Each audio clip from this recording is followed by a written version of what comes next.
Lektion 1. Das Entwaldungsdilemma. Guten Morgen, Anna. Wussten Sie, dass in den 1990er Jahren etwa 31% der weltweiten Landfläche mit Wäldern bedeckt waren? Wow, das ist ein ziemlich bedeutender Teil. Ich hatte keine Ahnung, dass die Waldbedeckung so hoch ist. Ja, es ist wirklich bemerkenswert, wenn man darüber nachdenkt. Aber seitdem mussten die Menschen leider viele dieser Wälder aus verschiedenen Gründen roden. Es ist so traurig, das zu hören. Was sind einige der Hauptgründe für die Entwaldung? Nun, ein großer Treiber war der Bedarf an mehr Land für Landwirtschaft und Entwicklung. Da die Weltbevölkerung gewachsen ist, ist die Nachfrage nach Ressourcen gestiegen.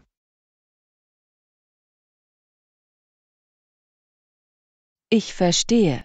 Das macht Sinn, obwohl es immer noch entmutigend ist, an all die verlorenen Wälder zu denken. Absolut. Und es ist nicht nur der Verlust der Wälder selbst, sondern auch die Auswirkungen auf die Tierwelt und die Ökosysteme.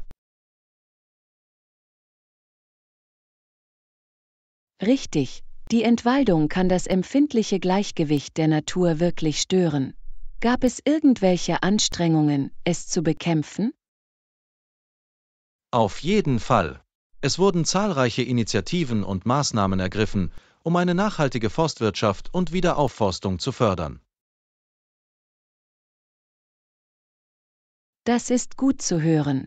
Was sind einige der spezifischen Maßnahmen, die ergriffen werden? Dinge wie Baumpflanzprogramme, Beschränkungen des Holzeinschlags in bestimmten Gebieten und Anreize für Landbesitzer, ihre Wälder zu erhalten. Das klingt alles nach positiven Schritten in die richtige Richtung. Hoffentlich können sie einen echten Unterschied machen. Einverstanden. Es wird eine konzertierte globale Anstrengung erfordern, aber ich bin optimistisch, dass wir das Blatt bei der Entwaldung wenden können, wenn wir alle unseren Teil dazu beitragen. Absolut. Jedes bisschen hilft, wenn es darum geht, unsere wertvollen Wälder zu schützen. Auf jeden Fall. Es ist ein Thema, das mir am Herzen liegt, also freue ich mich, dass wir es besprechen konnten. Ich auch. Es war ein wirklich informatives und zum Nachdenken anregendes Gespräch. Toll, ich freue mich, dass du es interessant fandest. Lassen Sie mich wissen, wenn Sie jemals mehr über Umweltfragen sprechen möchten. Lektion 2. Kulinarische Kreationen. Hey Anna, ich habe mich gefragt, was ist deine Lieblingsnudelsauce? Oh, das ist eine großartige Frage. Ich bin ein großer Fan einer einfachen Tomatensauce. Ich denke, es braucht wirklich nur ein paar wichtige Zutaten, um köstlich zu sein. Ich stimme zu, eine gute Tomatensauce kann so sättigend sein. Was sind die wichtigsten Zutaten, die Sie gerne verwenden? Nun, die Basis sind immer hochwertige Tomaten, egal ob in Dosen oder frisch. Und dann nur noch ein paar Kräuter wie Basilikum, Oregano und ein bisschen Knoblauch. Das klingt wunderbar. Ich bin selbst eher ein Pesto-Fan, aber eine gute Tomatensauce ist kaum zu übertreffen. Pesto ist auch köstlich. Was gibst du gerne in dein Pesto? Ich verwende gerne viel frisches Basilikum, Pinienkerne, Knoblauch, Parmesan und gutes Olivenöl. Es ist so eine lebendige und würzige Sauce. Lecker, das klingt absolut göttlich. Vielleicht muss ich versuchen, deine Version von Pesto zuzubereiten. Bitte TOS. Es ist so einfach zuzubereiten und verfeinert wirklich jedes Nudelgericht. Gut zu wissen. Ich muss die Zutaten abholen. wenn ich das nächste Mal im Supermarkt bin. Klingt nach einem Plan. Lass mich wissen, wie es ausgeht, wenn du es schaffst. Auf jeden Fall werde ich Ihnen einen vollständigen Bericht geben. Pasta-Abende sind die besten. Zugegeben, es gibt nichts Besseres als ein köstliches hausgemachtes Nudelgericht. So befriedigend. Absolut. Jetzt habe ich Lust auf Pasta mit Pesto oder Tomatensauce. Ich auch. Sieht aus, als würden wir beide bald in der Küche sein und einen Sturm vorbereiten. Haha, klingt nach einem Plan. Ich kann es kaum erwarten, unsere kulinarischen Kreationen zu teilen. Hier auch, es ist ein Date. Viel Spaß beim Experimentieren in der Küche. Lektion 3: Die Distanz laufen. Hey Anna, hast du dieses Jahr die Neuigkeiten über den Boston-Marathon gehört? Nein, ich habe nichts gehört. Wie lautet der Überblick? Offenbar hat der Marathon im Laufe der Jahre wirklich an Popularität gewonnen, insbesondere mit dem Aufkommen von Rennen in der Stadt. Oh, das ist faszinierend. Mir war nie bewusst, dass der Boston-Marathon Teil eines größeren Trends ist. Ja, es scheint, als ob immer mehr Menschen in den Distanzlauf einsteigen, besonders in Großstädten. Ich sehe den Appell. Einen Marathon durch die Straßen einer geschäftigen Stadt zu laufen, muss ein unglaubliches Erlebnis sein. Absolut. Die Energie und Begeisterung aller Zuschauer müssen elektrisierend sein.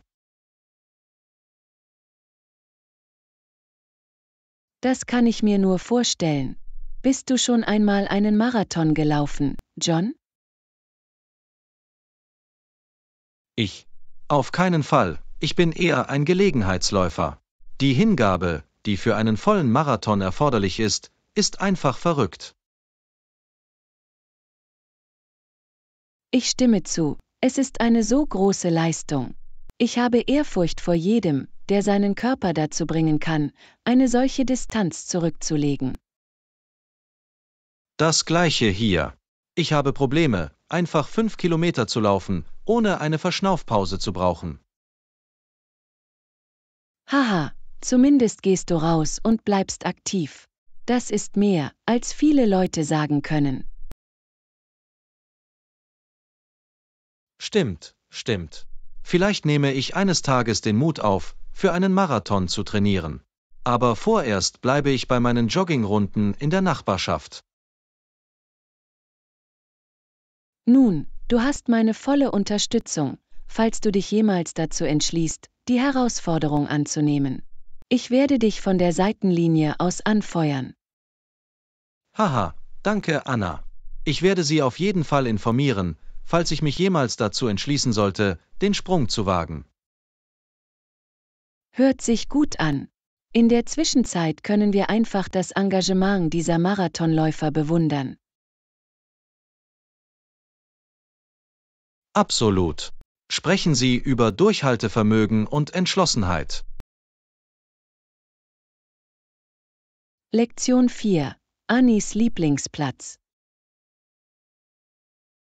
Hey Anna, hast du von der kleinen Annie und ihrem Lieblingsplatz auf der Welt gehört? Nein, habe ich nicht. Was ist die Geschichte? Anscheinend entschied Annie, dass ihr Lieblingsplatz dieses grüne, grasbewachsene Feld voller Gänseblümchen ist.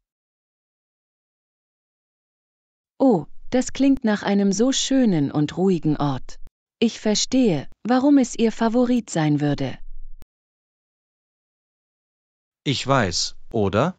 Es muss so friedlich und beruhigend sein, umgeben von all diesen schönen Blumen. Absolut. Manchmal sind es die einfachen Dinge im Leben, die uns am meisten Freude bereiten. Stimme voll und ganz zu. Ein ruhiger Moment in der Natur kann Wunder für die Seele bewirken. Ich wette, Annie liebt es einfach, dort stundenlang zu sitzen und alles in sich aufzunehmen. Ja, ich kann mir vorstellen, dass sie wahrscheinlich einen Picknickkorb mitbringt und einfach die Ruhe genießt. Das ist so ein süßes mentales Bild.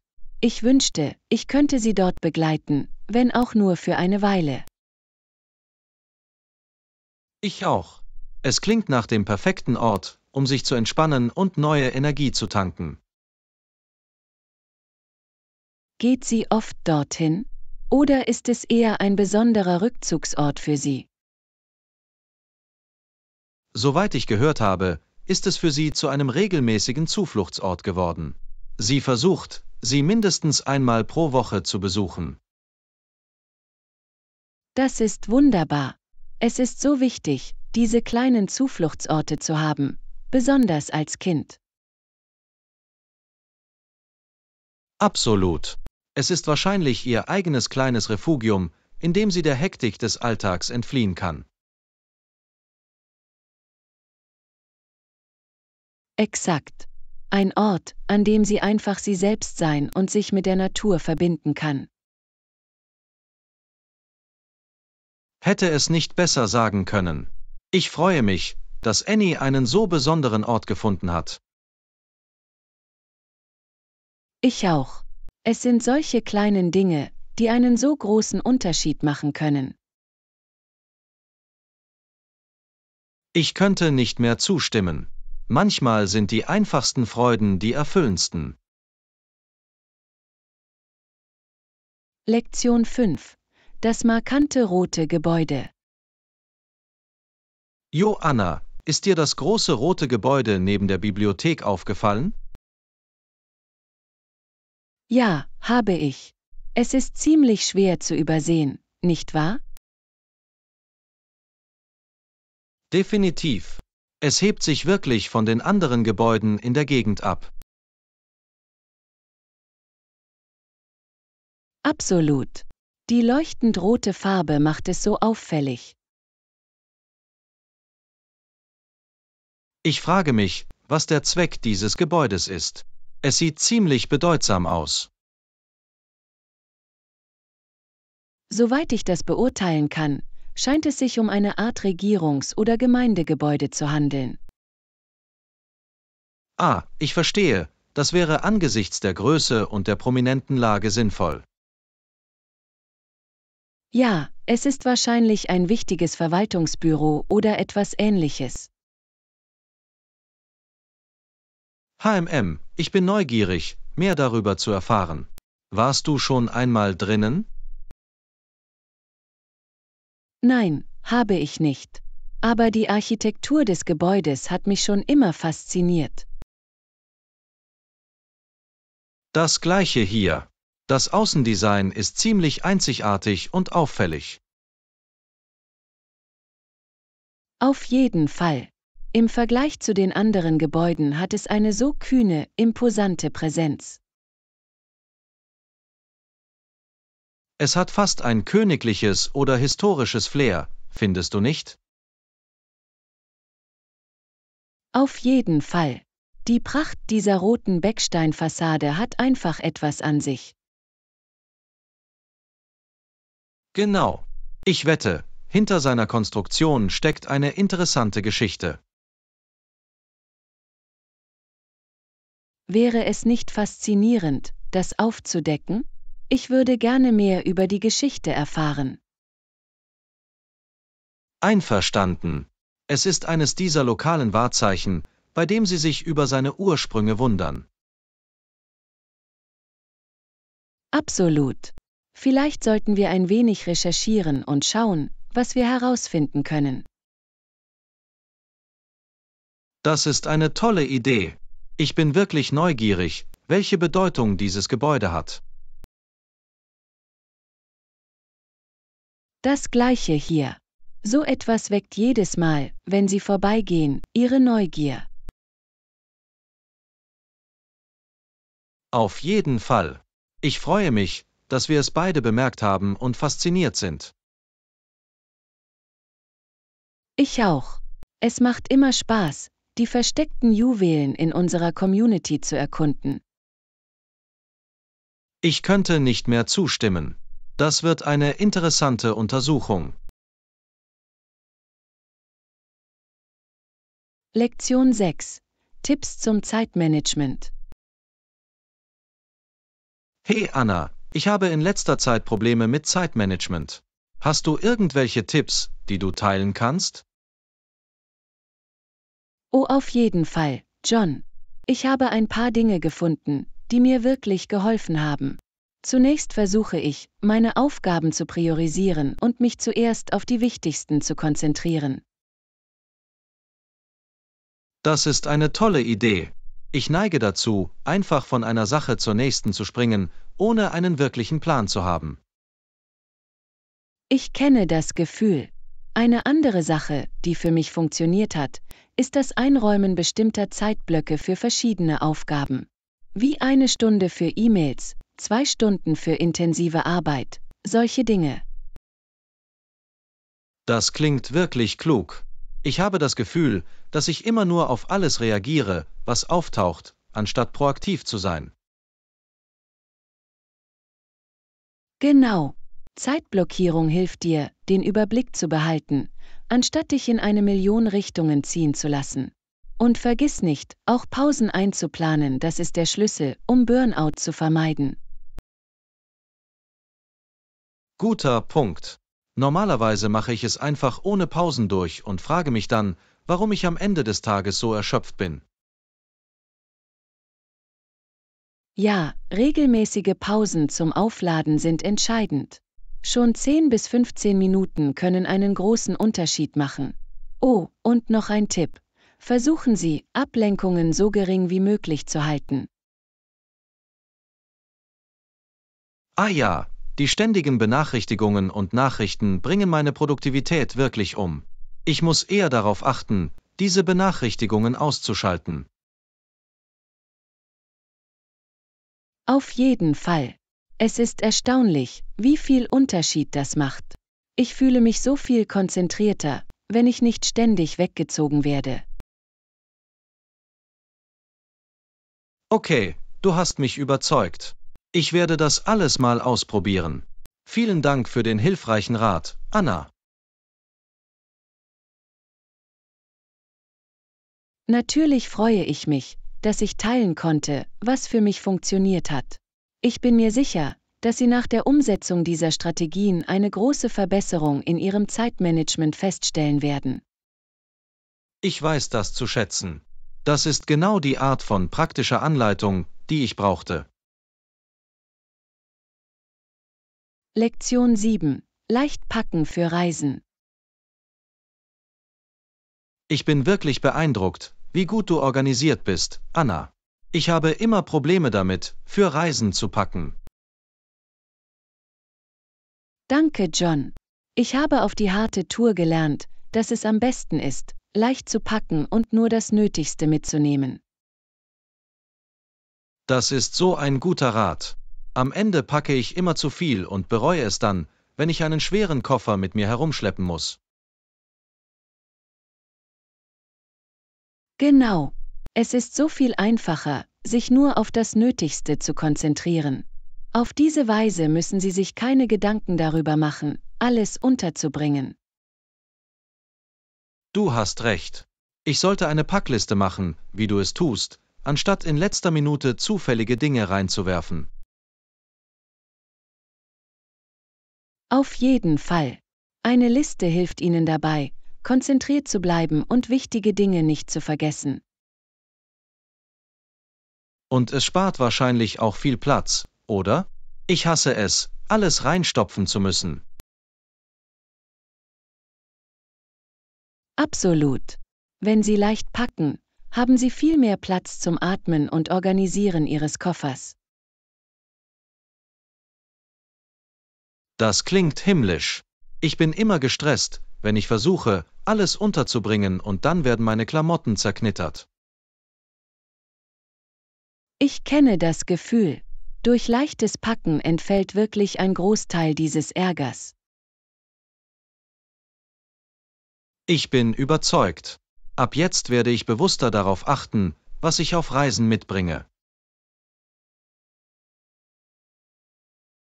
Ich freue mich, dass ich ein paar Tipps teilen konnte. Es macht das Reisen wirklich so viel angenehmer. Ich verstehe warum. Ich muss nicht mehr tonnenweise Sachen mit mir herumschleppen, nur das Nötigste. Exakt. Es ist so befreiend. Du wirst dich fragen, wie du jemals anders gereist bist. Ich kann es kaum erwarten, es bei meiner nächsten Reise auszuprobieren. Danke für den Rat, Anna. Lektion 8. Must-Haves für jeden Anlass. Hey Anna, ich brauche dringend ein paar neue Utensilien für die Garderobe. Kannst du mir helfen? Unbedingt. Nach was für Stücken suchst du? Nun, ich denke, ich brauche eine vielseitige Hose, die sowohl für lässige als auch für elegantere Looks geeignet ist. H&M, mal sehen. Hast du über klassische graue oder marineblaue Hosen nachgedacht? Das ist eine tolle Idee. Diese Farben sind so zeitlos und lassen sich leicht mit verschiedenen Oberteilen kombinieren. Exakt. Und Sie können sie je nach Anlass ganz einfach schick oder lässig anziehen. Perfekt. Ich brauche auch ein paar Tops, die ich kombinieren kann. Gibt's da irgendwelche Empfehlungen? Auf jeden Fall. Ich würde ein paar knackig weiße Button-Downs und ein paar schöne Pullover in neutralen Farbtönen vorschlagen. Oh, das klingt nach einer soliden Grundlage. Ich liebe die Idee, diese Teile übereinander legen zu können. Auf jeden Fall. Und Sie können sie auf so viele Arten ausstatten, um den Look zu verändern. Toll, das ist wirklich hilfreich. Ich möchte sicher gehen, dass ich einen Schrank voller einfacher, zuverlässiger Teile habe. Absolut. Der Aufbau einer Garderobe mit vielseitigen Basics ist der Schlüssel, um ohne großen Aufwand zusammengestellt auszusehen. Das ist genau das, was ich anstrebe. Ich starre nicht mehr auf einen Schrank voller Klamotten und habe das Gefühl, nichts zum Anziehen zu haben. Ich höre dich. Mit den richtigen Essentials wirst du in der Lage sein, so viele tolle Outfits zu kreieren. Ich kann es kaum erwarten. Danke für die tollen Tipps, Anna. Ich fühle mich inspiriert, meine Garderobe zu überarbeiten. Lektion 9. Planung von Abenteuern am Wochenende. Guten Morgen, Anna. Ich dachte, vielleicht könnten wir dieses Wochenende eine nahegelegene Stadt erkunden. Hast du irgendwelche Vorlieben? Oh, das klingt nach einer großartigen Idee. H&M, wie wäre es mit dem Besuch des neuen Kunstmuseums in der Innenstadt? Oh ja, ich habe gehört, dass sie gerade einige wirklich interessante Ausstellungen haben. Das könnte Spaß machen. Auf jeden Fall. Und danach könnten wir in dem hochbewerteten Restaurant in der Nähe zu Mittag essen. Perfekt. Ich bin immer bereit, neue Restaurants auszuprobieren. Was hattest du für den Tag noch im Sinn? Nun, wir könnten auch ein bisschen einkaufen und vielleicht sogar eine Show am Abend besuchen. Fantastisch, eine vollgepackte Reiseroute. Ich liebe den Klang eines ganzen Erkundungstages. Das gleiche hier. Das wird eine nette Abwechslung zu unserer üblichen Wochenendroutine sein. Ganz gewiss.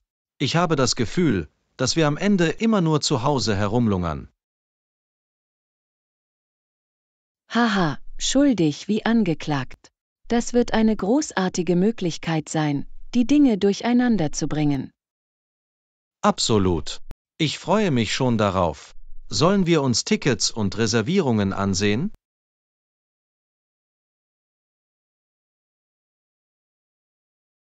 Gute Entscheidung. Lass uns die Details festhalten, damit wir uns einfach entspannen und amüsieren können. Klingt gut für mich. Das wird ein unvergessliches Wochenende, das spüre ich. Ich stimme zu. Es wird das perfekte kleine Stadtabenteuer für uns sein. Kann es kaum erwarten. Danke für das Brainstorming mit mir, Anna. Ich bin bereit, Spaß zu haben.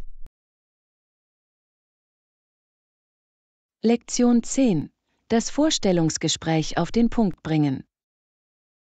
Hallo, Anna. Ich habe über das Unternehmen recherchiert und meine Antworten für das große Vorstellungsgespräch geübt. Oh, aufregend. Wie läuft die Vorbereitung bisher? Ich bin mir sicher, dass du das großartig machen wirst. Danke, ich fühle mich ziemlich gut dabei. Ich versuche nur, alle meine Grundlagen abzudecken, weißt du? Absolut. Gut vorbereitet zu sein ist entscheidend. Welche Art von Fragen erwarten Sie, dass Sie stellen könnten? Nun, ich habe die typischen verhaltensbasierten Fragen aufgefrischt. Dinge wie erzähl mir von einer Zeit, in der. Gute Entscheidung. Diese offenen Fragen können schwierig sein, wenn Sie nicht bereit dafür sind. Exakt. Ich habe auch darüber nachgedacht, wie ich meine relevanten Fähigkeiten und Erfahrungen hervorheben kann. Das ist klug. Achte darauf, dass du wirklich hervorhebst, dass dein Hintergrund perfekt zu dir passt. Auf jeden Fall. Und ich habe daran gearbeitet, einige aufschlussreiche Fragen zu stellen, um sie auch zu stellen. Nett. Echtes Interesse an dem Unternehmen zu zeigen ist so wichtig. Absolut. Ich möchte einen guten Eindruck hinterlassen und mich wirklich von den anderen Kandidaten abheben. Ich habe keinen Zweifel, dass du das tun wirst. Sie haben eindeutig viel darüber nachgedacht und sich viel Mühe gegeben. Das habe ich auf jeden Fall. Ich versuche nur, jeden Stein umzudrehen, weißt du? Nun, ich setze auf dich, John. Ich weiß, dass du es schaffen wirst. Danke, Anna. Danke für die Ermutigung. Wünsche mir Glück.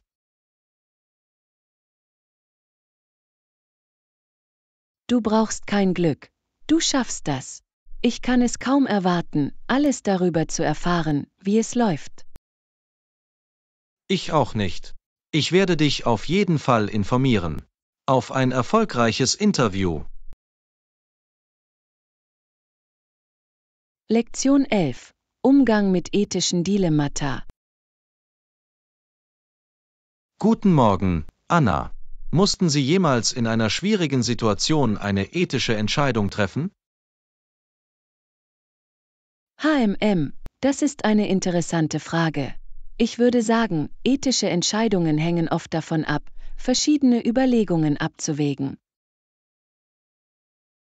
Auf jeden Fall. Es kann schwierig sein, Dinge wie Regeln, Konsequenzen und persönliche Werte in Einklang zu bringen. Absolut. Ich finde, dass es in der Regel 3 Hauptebenen gibt, die berücksichtigt werden müssen.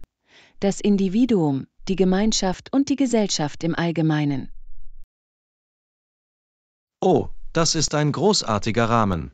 Kannst du mir ein Beispiel dafür geben, wie sich das entwickeln könnte?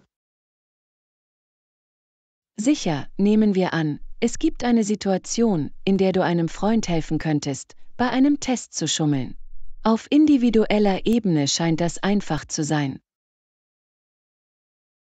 Richtig, und du würdest einem Freund helfen. Aber auf Gemeindeebene untergräbt es die akademische Integrität der Schule. Exakt. Und auf gesellschaftlicher Ebene fördert es unehrliches Verhalten, das weitreichendere Auswirkungen haben könnte. Wow, so habe ich nie darüber nachgedacht. Es zwingt dich wirklich dazu, herauszuzoomen und das Gesamtbild zu betrachten. Auf jeden Fall. Ethische Dilemmata sind selten schwarz-weiß. Es gibt viele Nuancen, durch die man sich zurechtfinden muss. Ganz gewiss. Ich denke, der Schlüssel liegt darin, zu versuchen, all diese verschiedenen Blickwinkel zu antizipieren und eine möglichst durchdachte Entscheidung zu treffen. Absolut. Es braucht Übung, aber es ist so wichtig, diese verschiedenen Ebenen durchdenken zu können. Ich stimme zu. Es ist wie ein ethischer Entscheidungsrahmen, nicht wahr? Genau. Und je mehr du diesen Muskel trainierst, desto besser wirst du darin. Das ist wirklich aufschlussreich. Danke, dass du mir das erklärt hast, Anna. Viel zum Nachdenken. Jederzeit. John, solche Themen zu diskutieren, regt immer zum Nachdenken an. Ich könnte nicht mehr zustimmen. Das gibt mir auf jeden Fall eine neue Perspektive, die es zu berücksichtigen gilt. Lektion 12. Trennen und erneutes Anschließen. Jo, Anna, hast du dich in letzter Zeit bemüht, den Strom abzuschalten? Weißt du, darüber habe ich in letzter Zeit viel nachgedacht. Es fühlt sich an, als ob wir heutzutage ständig an unseren Geräten festkleben. Vollkommen. Es ist, als hätten wir vergessen, präsent zu sein, ohne irgendeine Art von digitaler Ablenkung. Absolut. Ich denke, wir müssen uns wirklich mehr bemühen, die Offline-Zeit zu fördern, sie nicht wahr? Auf jeden Fall.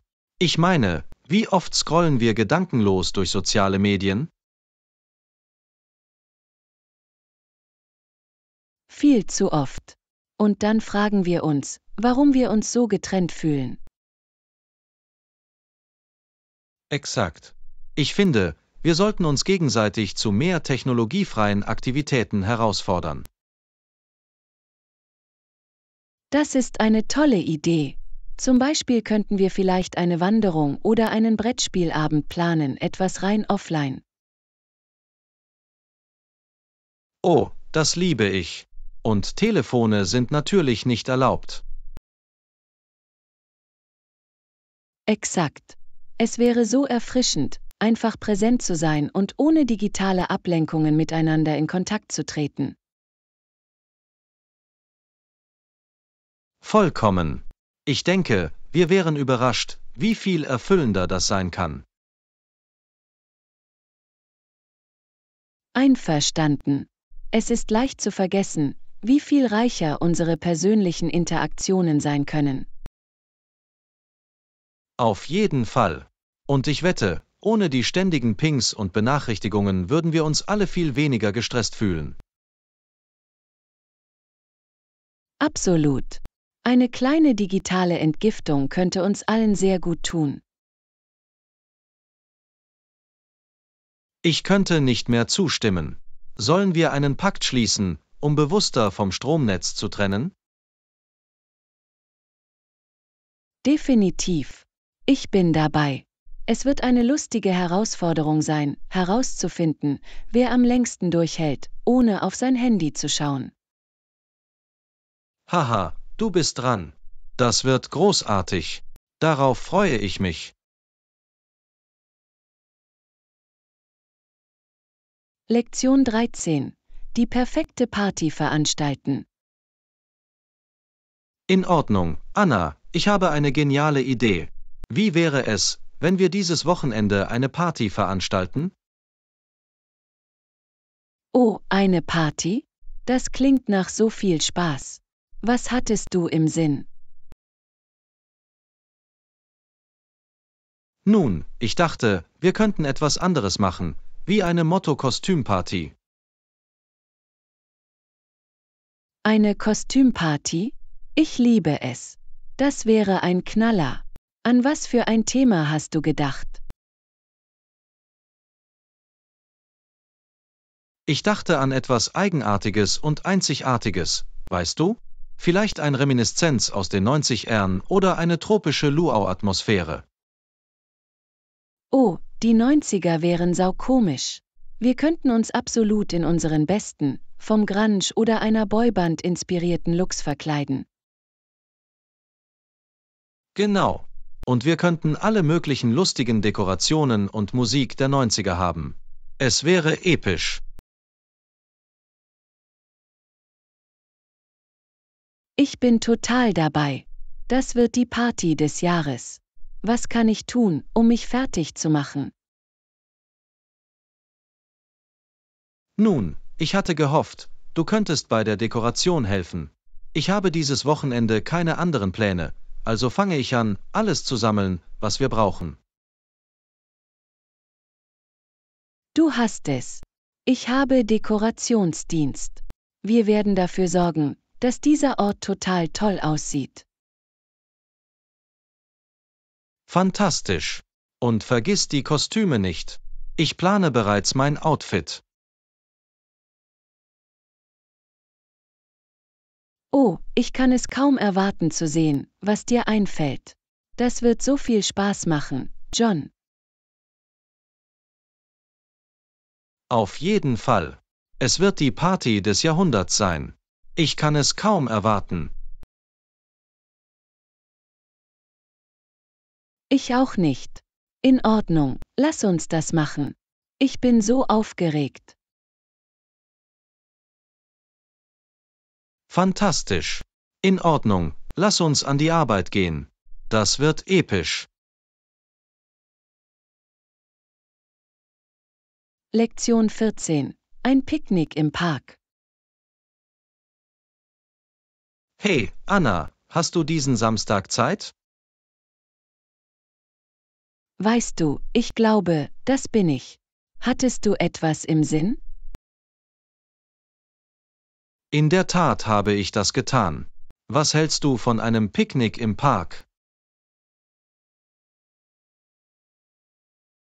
Ein Picknick. Das klingt absolut herrlich. Ich liebe die Idee.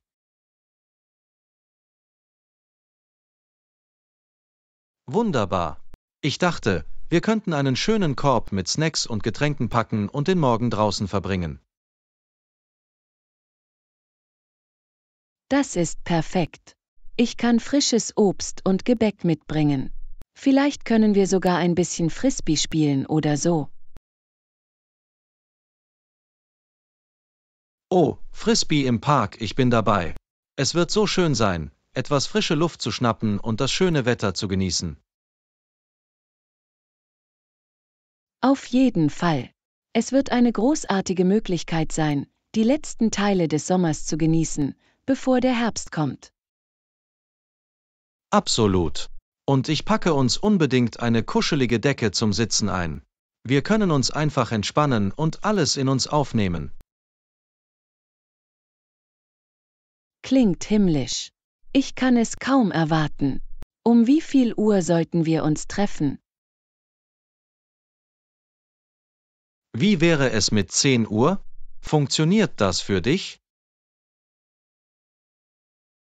Ja, 10 Uhr ist perfekt. Wir sehen uns dann im Park. Toll, es ist ein Date. Ich bringe den Eistee, wenn du dich um das Gebäck kümmerst. Du hast es. Das wird eine tolle Art sein, den Morgen zu verbringen. Ich stimme zu. Es wird eine wundervolle Zeit. Ich freue mich sehr darauf.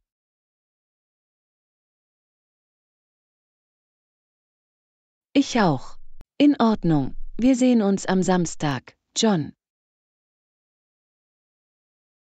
Hört sich gut an. Wir sehen uns dann, Anna. Das wird großartig. Lektion 15. Gesundes Kochen. Guten Morgen, Anna. Hast du in letzter Zeit mehr gekocht? Weißt du, das habe ich. Ich habe versucht, mehr Gemüse in meine Mahlzeiten zu integrieren. Das ist großartig. Mit mehr Gemüse zu kochen ist eine so gesunde Wahl. Auf jeden Fall. Ich habe festgestellt, dass es wirklich einfach ist, sie hinzuzufügen. Fantastisch. Was ist dein Lieblingsgericht auf Gemüsebasis, das du in letzter Zeit zubereitet hast?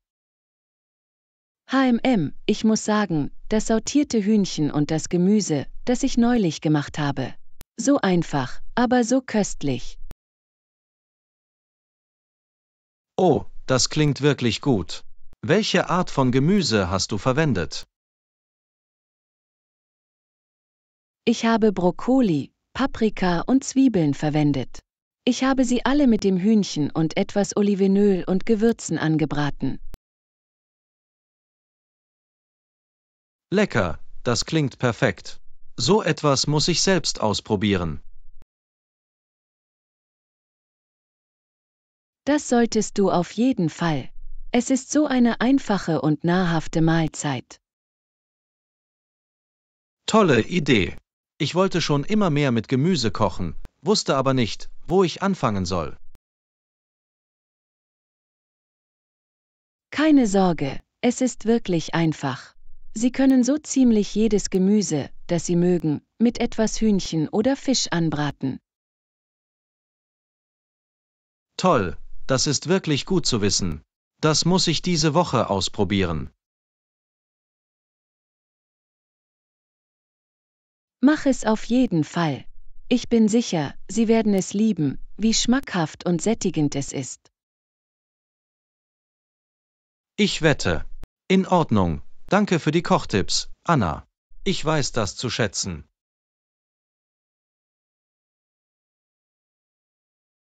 Natürlich.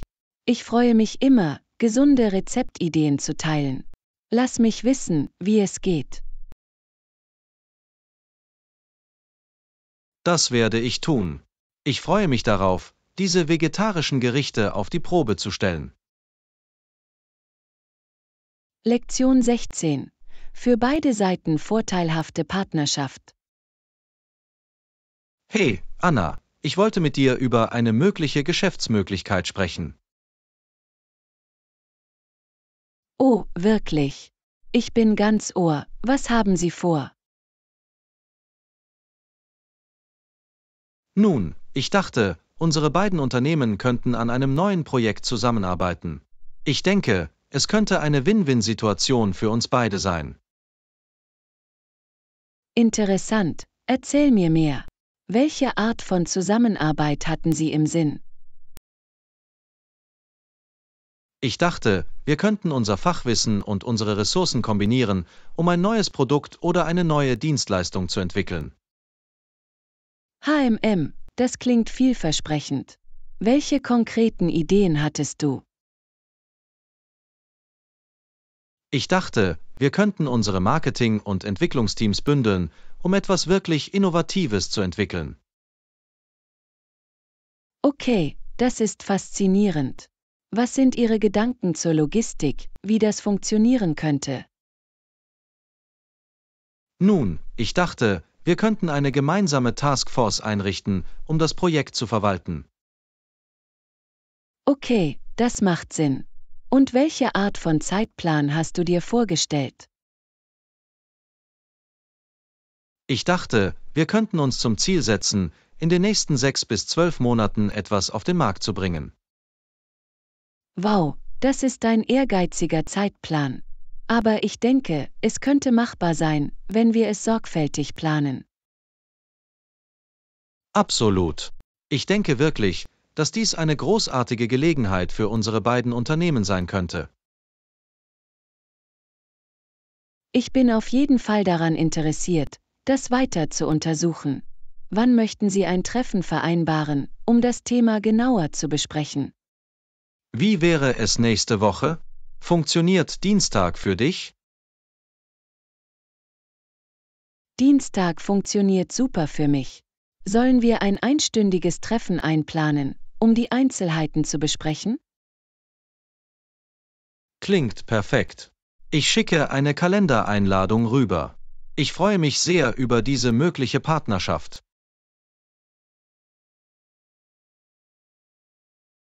Lektion 17. Wenn du etwas findest, das du liebst. Jo, Anna, hast du jemals etwas gefunden, das du absolut liebst? Absolut, John. Es ist so hektisch, wenn man eine neue Leidenschaft entdeckt, nicht wahr? Absolut. Ich habe vor kurzem mit dem Klettern angefangen und kann nicht genug davon bekommen. Klettern, Das ist so cool. Was ist es daran, das du so sehr liebst?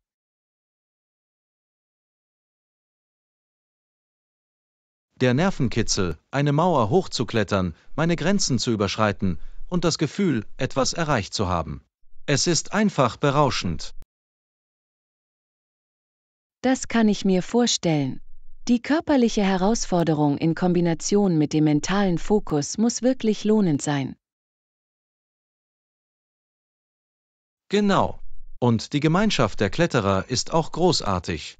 Jeder unterstützt mich so sehr.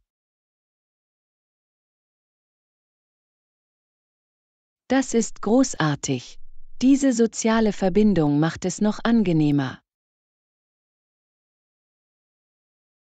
Auf jeden Fall. Hast du irgendwelche Hobbys oder Aktivitäten, die dir so gehen? Ja, tatsächlich. Ich habe vor kurzem angefangen, Klavierunterricht zu nehmen, und ich liebe es. Klavier, Das ist beeindruckend. Was gefällt dir daran am meisten?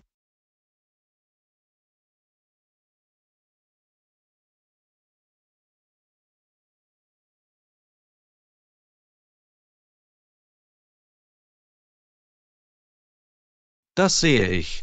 In der Lage zu sein, eine neue Fähigkeit zu erlernen und sie dann kreativ anzuwenden, muss unglaublich sein. Absolut. Es ist, als würde man eine ganz neue Welt der Selbstdarstellung freischalten. Ich kann dieses Gefühl definitiv nachvollziehen. Es ist so lohnend, wenn man so etwas findet. Einverstanden. Es ist wie eine verborgene Leidenschaft, von der du nicht einmal wusstest, dass du sie hast. Exakt. Es ist erstaunlich, wie solche Entdeckungen einen wirklich anregen können. Vollkommen. Seit ich mit dem Klavierspielen angefangen habe, habe ich das Gefühl, ein neues Leben geführt zu haben. Das ist großartig. Ich freue mich, dass du etwas gefunden hast, das dich so begeistert. Danke, John. Es hat mein Leben verändert und ich freue mich darauf, es weiter zu erforschen. Das ist toll zu hören. Verfolge diese Leidenschaften, Anna. Sie sind so wichtig. Absolut. Das Leben ist zu kurz, um nicht dem zu folgen, was deine Seele in Flammen aufgehen lässt. Gut gesagt. Ich bin froh, dass wir diesen Chat hatten. Es war wirklich inspirierend. Ebenso, John. Über unsere Leidenschaften zu sprechen war ein echter Muntermacher. Auf jeden Fall. Wir sollten das öfter machen. Das ist gut für die Seele. Lektion 18. abschalten und relaxen. Guten Morgen, Anna. Ich wollte dich nach etwas fragen. Ach, was beschäftigt dich, John? Nun, ich fühle mich in letzter Zeit ein bisschen überfordert von der Arbeit. Ich kann anscheinend nie die Verbindung trennen. Ich höre dich.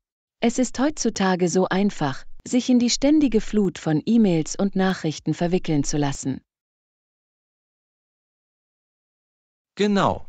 Ich habe das Gefühl, dass ich immer an bin, auch wenn ich mich entspannen sollte. Ich könnte nicht mehr zustimmen. Manchmal ist es schwer, die Verbindung zu trennen, nicht wahr? Das ist es wirklich. Ich habe das Gefühl, dass ich immer an die nächste Aufgabe oder Frist denke. Das muss anstrengend sein. Hast du versucht, deiner Zeit Grenzen zu setzen? Ich habe es versucht, aber es ist so schwierig. Ich habe das Gefühl, dass ich die Leute enttäusche, wenn ich nicht sofort antworte. Ich verstehe diese Angst, aber ihr Wohlbefinden muss an erster Stelle stehen.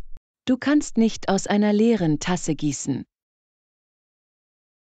Du hast absolut recht. Ich muss meiner eigenen psychischen Gesundheit Priorität einräumen und Wege finden, mich zu entspannen. Auf jeden Fall. Haben Sie darüber nachgedacht, einen Kurzurlaub oder auch nur ein langes Wochenende zu machen? Weißt du, das habe ich nicht. Das ist eine wirklich gute Idee. Das muss ich wohl bald machen. Es könnte den Unterschied ausmachen. Sogar nur ein paar Tage von der ständigen Stimulation entfernt. Ich denke, du hast recht. Ich werde prüfen, ob ich etwas buchen kann.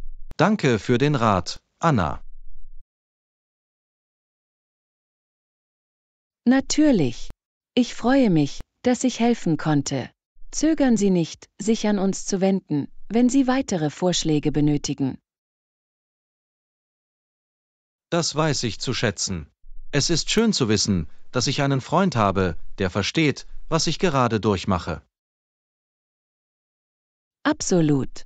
Wir alle brauchen dieses Unterstützungssystem.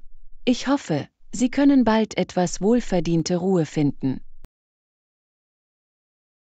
Ich auch. Ich freue mich sehr darauf. Nochmals vielen Dank, Anna. Lektion 19. Handwerkliche Kreativität. Hey Anna, hast du in letzter Zeit etwas Interessantes gemacht? In der Tat habe ich das getan. Ich habe mich wirklich für Schmuckherstellung und andere DIY-Projekte interessiert. Oh, das ist cool. Ich wusste nicht, dass du auf so etwas stehst. Ja, es war eine großartige Möglichkeit für mich, mich zu entspannen und kreativ zu werden. Das ist großartig. Was für Schmuck hast du gemacht? Nun, ich habe mit ein paar einfachen Perlenstücken angefangen, aber jetzt lerne ich, wie man mit Metall und Edelsteinen arbeitet. Wow, das klingt wirklich beeindruckend. Ich wusste nicht, dass die Schmuckherstellung so kompliziert ist. Es erfordert definitiv etwas Geschick und Geduld, aber es ist so lohnend, wenn du ein Stück fertigstellst. Das kann ich mir vorstellen. Machst du nur Schmuck oder beschäftigst du dich auch mit anderen Handwerken? Ich habe mit allen möglichen DIY-Projekten experimentiert, von der Inneneinrichtung bis hin zu Änderungen an der Kleidung. Wow, du bist ziemlich schlau. Ich bin beeindruckt. Es ist einfach ein lustiges Hobby, das mir hilft, mich zu entspannen und meiner Kreativität Ausdruck zu verleihen. Ich sehe den Appell. Vielleicht kannst du mir irgendwann 1 oder 2 Dinge beibringen. Unbedingt. Ich zeige Ihnen gerne, wie es geht. Es ist eine großartige Möglichkeit, sich zu entspannen. Vielleicht nehme ich das einfach mit dir auf. Ich könnte etwas mehr Entspannung in meinem Leben gebrauchen. Ich denke, du würdest es wirklich genießen. Es ist so befriedigend, etwas mit eigenen Händen zu kreieren. Ich bin mir sicher, dass es das ist. Danke für die Inspiration, Anna. Ich bin auf jeden Fall fasziniert. Jederzeit. Lass mich wissen, wenn du bereit bist, dein Handwerk anzulegen. Das werde ich tun. Das könnte der Beginn eines neuen Hobbys für mich sein.